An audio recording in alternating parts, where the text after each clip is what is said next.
Salam sejahtera, saudara-saudara sebangsa dan setanah air. Bertemu kembali di SS Channel.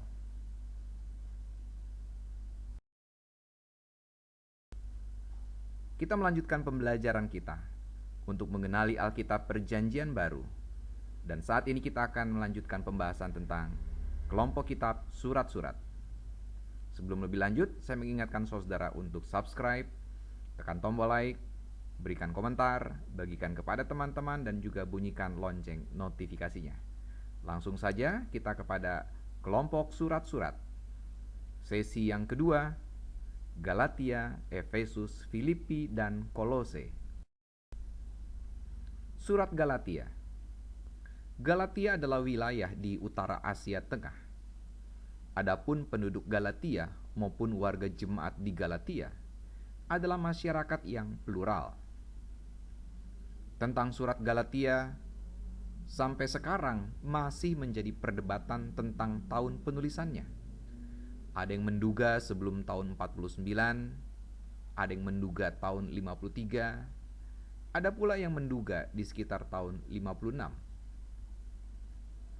Surat Galatia dapat dikatakan sebagai surat yang sangat pribadi, yang darinya kita dapat memahami karakter Rasul Paulus beserta dengan keyakinan-keyakinan dan pendiriannya yang kuat.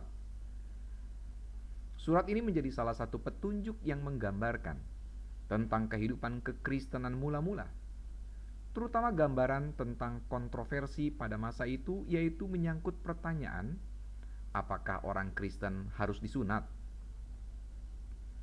Pertanyaan tersebut pada kenyataannya telah membuat jemaat berada dalam dua kubu. Situasi ini semakin meruncing dan berpotensi sangat kuat menuju kepada perpecahan.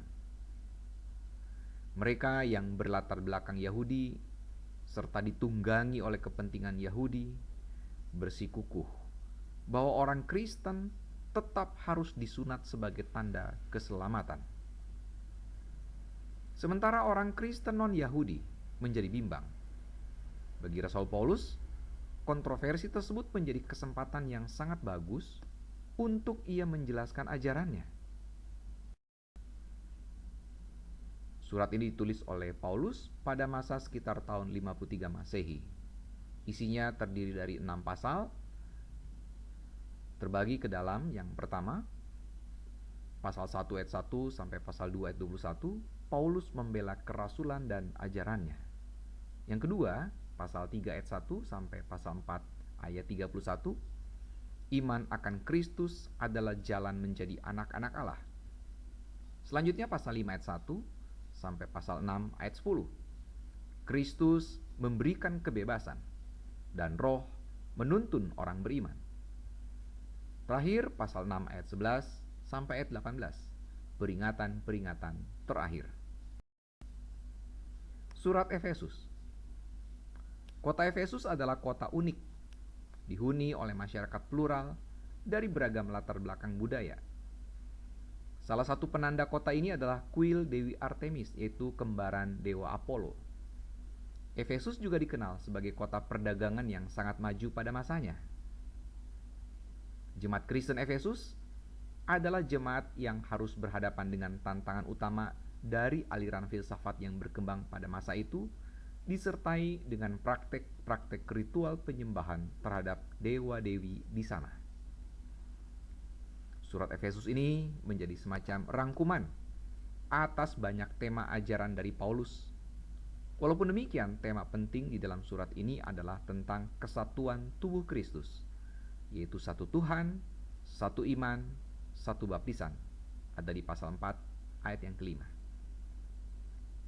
Sangat mungkin Paulus menulis surat ini sebagai surat penggembalaan yang ditujukan untuk membantu jemaat ini bersatu di tengah-tengah situasi yang membuat mereka terancam perpecahan.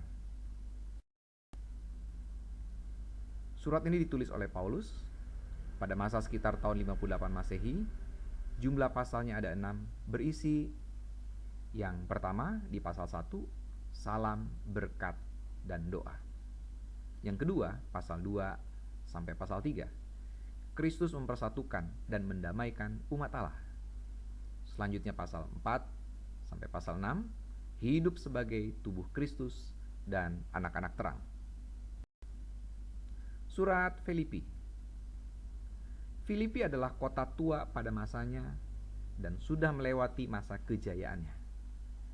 Pada zaman Rasul Paulus, Filipi telah menjadi kota miskin. Banyak orang meninggalkan kota ini untuk mencari kehidupan yang lebih baik. Padahal 4 abad sebelumnya, Filipi adalah salah satu kota paling penting di Makedonia yang didirikan oleh Filipus II, yaitu ayahnya Alexander the Great.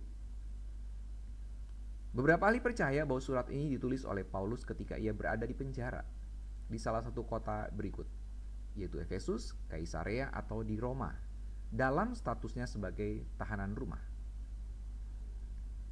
Keadaannya yang terpenjara itu menjadi refleksi untuk dia menuliskan surat kepada jemaat di Filipi, agar jemaat tetap setia kepada Injil Kristus di dalam situasi yang serba sulit dan menderita.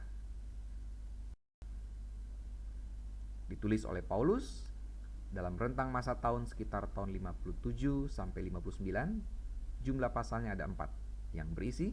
Yang pertama pasal 1 ayat 1 sampai 11, salam, syukur, dan doa bagi jemaat Filipi.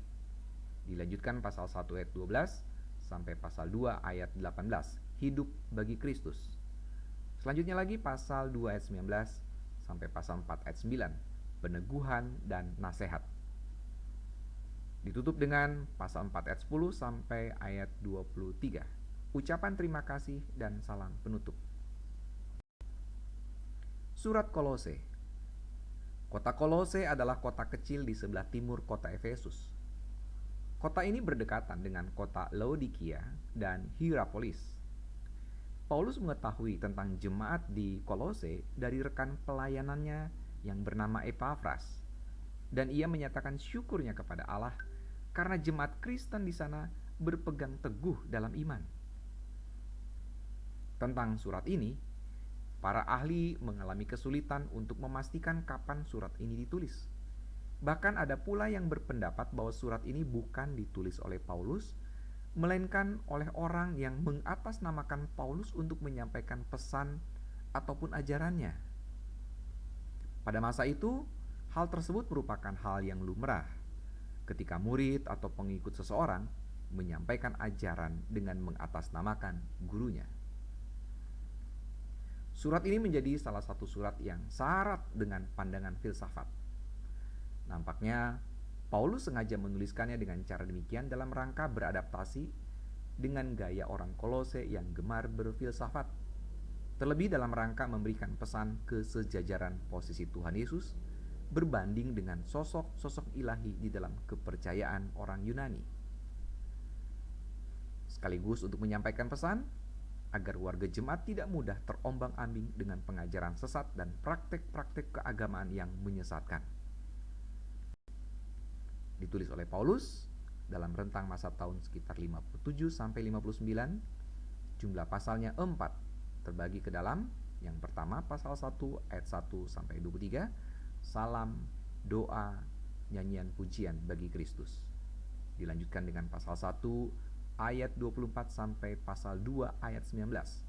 Paulus mengajarkan kebenaran tentang Kristus. Dilanjutkan lagi dengan pasal 2 ayat 20 sampai pasal 4 ayat 6, hidup baru di dalam Kristus. Lalu pasal 4 ayat 7 sampai ayat 18, salam penutup dan nasihat. Demikianlah video kali ini. Sampai jumpa di video selanjutnya. Dan saya kembali mengingatkan untuk saudara-saudara subscribe, tekan tombol like, berikan komentar, bagikan kepada teman-teman, dan juga bunyikan lonceng notifikasinya. Salam persatuan. NKRI harga mati.